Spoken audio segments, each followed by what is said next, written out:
How to fix Snapchat sign up problem. Hello guys, so first thing open settings and then go to the apps manager. When you open the apps manager on this page you will find all the apps. Click on Snapchat right here and then click on this full stop here in the top and go to the permissions. Make sure to enable all the permissions. Go back, click on the storage, click on clear data and click on delete. Go back again and now click on this open by default. Click on open supported links in this app. Choose always allow. And now the last thing you want to do is go to the Play Store or the App Store if you have iPhone.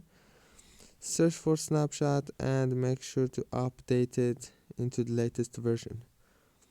Don't forget to like, subscribe. Thank you for watching.